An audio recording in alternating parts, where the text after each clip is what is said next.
Assalamualaikum dan salam Ramadan bersama saya Hafizah Munirah Maharap. Tumpuan berita, Premier Sarawak Datuk Petinggi Tan Sri Dr. Abang Abdul Rahman Zohari Tun Datuk Abang Openg menerima 2 kunjungan hormat di pejabatnya di Wisma Bapa Malaysia pada Rabu. Kunjungan pertama ialah daripada Unit Penyelarasan Pelaksanaan ICU Jabatan Perdana Menteri yang diketuai Ketua Pengarahnya Datuk Ruji Ubi. Ketika ditemui media, Datuk Ruji Ubi memberitahu kunjungan tersebut bertujuan memperkenalkan Pengarah Pejabat Pembangunan Persekutuan Negeri Sarawak STO yang baru iaitu Jasni Jubli, di samping membincangkan keperluan mempercepatkan penyelarasan projek-projek persekutuan di Sarawak. Dan antara perkara yang kami bincangkan ialah keperluan bagi memastikan penyelarasan projek-projek persekutuan di Sarawak dapat disegerakan disebabkan peruntukan yang diberi dalam RP2 RMK 12 lebih kurang 4.1 bilion untuk Sarawak, dan kita harap dapat dilaksanakan sesegera yang mungkinlah. Dalam kunjungan hormat kedua, Datuk Petinggi Tan Sri Abang Zohari menerima kunjungan hormat daripada Suruhanjaya Pasukan Polis SPP yang diketuai Pesuruhjaya Polis Sarawak DCP Datuk Muhammad Azman Ahmad Sapri. Kunjungan hormat tersebut bertujuan memperkenalkan pelantikan baru Ahli SPP Nurzanah Buang. Berita di Sibu. Pelan pembangunan semula kawasan Dewan Undangan Negeri Dun Bukit Asek bakal mentransformasi Sibu menjadi bandar yang lebih moden dan maju. Ke arah itu, Timbalan Premier Sarawak Datuk Seri Profesor Dr. Sim Kuhian mahu pelan pembangunan Bukit Asek diadaptasi dengan kemajuan terkini selaras dengan seranan Premier Sarawak Datuk Petinggi Tan Sri Dr. Abang Abdul Rahman Zohari Tun Datuk Abang Openg. Katanya pelaksanaan pembangunan semula Bukit Asek juga akan membawa banyak pembangunan mega di Sibu yang akan mengambil tempoh 5 hingga 15 tahun untuk dilaksanakan. That's why our Premier said the plan by the consultant is good, but he wants better. He wants better, and he wants to he see the future of it and how to incorporate Sibu to the future. YAB Premier will make major announcement, and the land size is hundreds of acres for the urban renewal. The amount of money is huge amount. It's no individual or private developers can take it or can undertake it by themselves. And it will, with those things in place, Sibu will have a construction boom for the next 5 to even 15 years old, because it's such a big size now. There's a lot of construction now. I mean, sometimes. Beliau berkata demikian dalam sidang media selepas majlis perasmian Pusat Khidmat SUPP Dun Bukit Asek pada Selasa. Datuk Seri Profesor Dr. Sim yang juga Presiden Parti Rakyat Bersatu Sarawak SUPP mengucapkan terima kasih kepada pengundi di Sibu kerana telah memberi kepercayaan kepada Ahli Dewan Undangan Negeri Adun Bukit Asek Joseph Cheng Jin Ek semasa pilihan raya negeri ke-12 PRN12 Sarawak lepas. Pada sebelah petang, Datuk Seri Profesor Dr. Sim bersama ahli-ahli SUPP meninjau tapak cadangan projek pembangunan untuk menaik taraf lampu isyarat batu 1 Jalan Kelupu Bintangor. Projek pembangunan BP1 tahun 2022 daripada Majlis Daerah Meradong dan Jolau MDMJ itu akan menelan kos sebanyak RM440,000. Selepas itu, beliau bersama rombongan mengagihkan buah kurma kepada komuniti kaum Melayu Bintangor bertempat di Surau Al-Muhajirin Taman Bintang, Bintangor.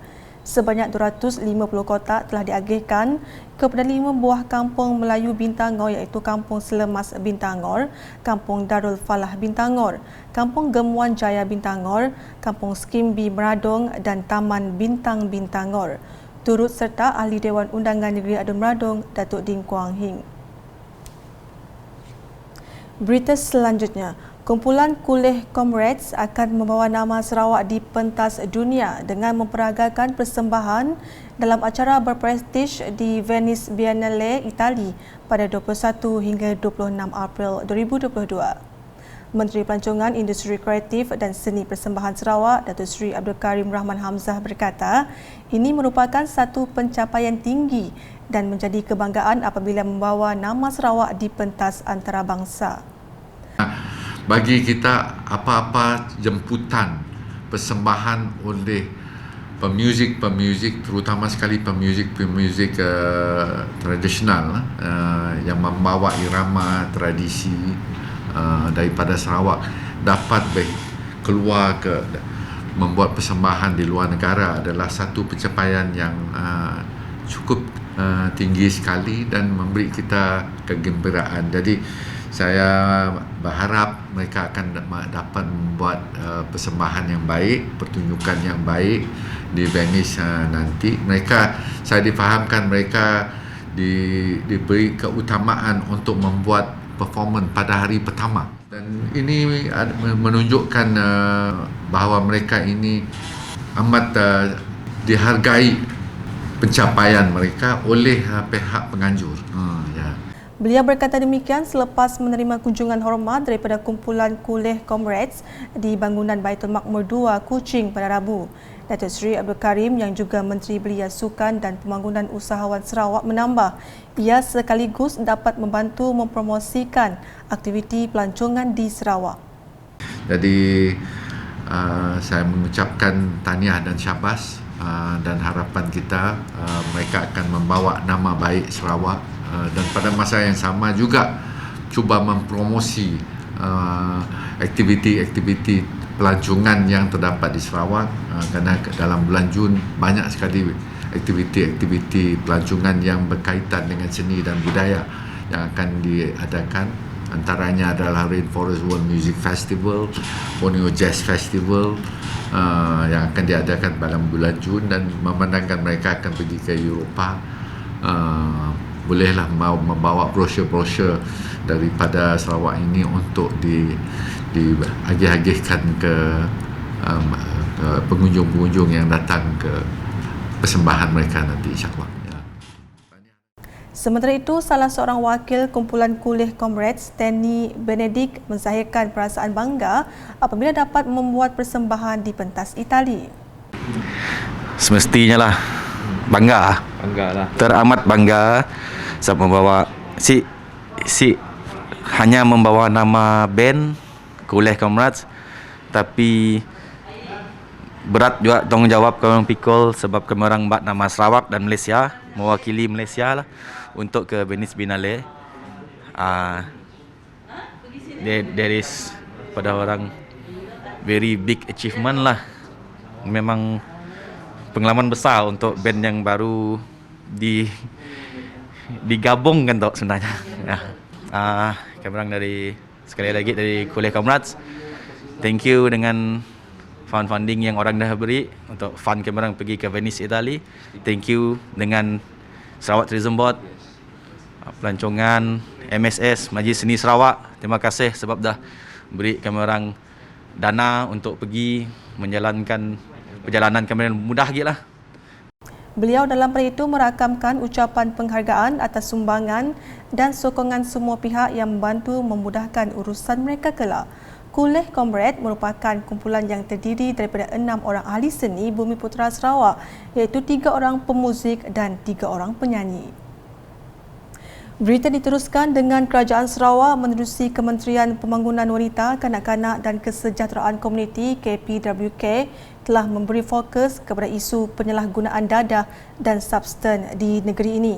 Timbalan Menteri Pembangunan Wanita, Kanak-kanak dan Kesejahteraan Komuniti, Pembangunan Wanita dan Kanak-kanak Datuk Rozi Yunus berkata, ini termasuklah kawasan di Batu Niah dan Bekenu yang turut dikenal pasti sebagai kawasan berisiko tinggi penagihan dadah dan substan. Sejak tahun 2020, Batu Niah dan Bekenu adalah kawasan merah. 2 daripada 7 kawasan berisiko tinggi penagihan dadah yang dikenal pasti di Sarawak. Beliau berkata demikian semasa berucap merasmikan One Stop for Addiction (OSCA) di Klinik Kesihatan Batu Niah pada Selasa. Ujar beliau lagi, dengan adanya pusat pemulihan OSCA di Klinik Batu Niah ini akan meningkatkan akses, memperbagaikan peluang dan meningkatkan saluran rawatan serta pemulihan penagihan dalam komuniti secara sukarela kepada individu yang sudah terjebak. Dalam hal itu, Datuk Rozi yang juga ahli Dewan Undangan Negeri Adun Berkenu menyasarkan program KBT penagihan dadah dapat dilaksanakan dengan mencegah penagih dadah baharu, mengekalkan kadar kepulihan penagih dadah, meningkatkan pengesanan penagih dadah, meningkatkan kerjasama dan penglibatan agensi dan komuniti dan menyekat kemasukan dadah.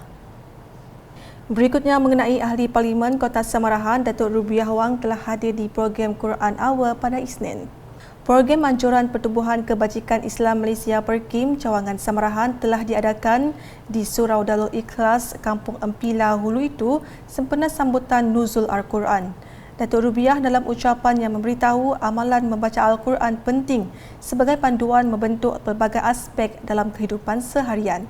Tambahnya, institusi masjid, surau serta badan-badan dakwah lain harus sentiasa mendampingi masyarakat setempat tanpa mengira latar belakang, umur ataupun bangsa.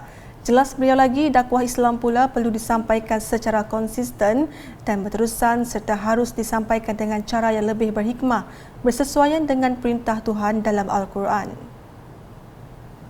Berita seterusnya. Mangsa kebakaran di Jalan Satok 21 Kuching menarik nafas lega selepas menerima bantuan kewangan daripada Ahli Dewan Undangan Negeri Adun Satok, Datuk Ibrahim Baki.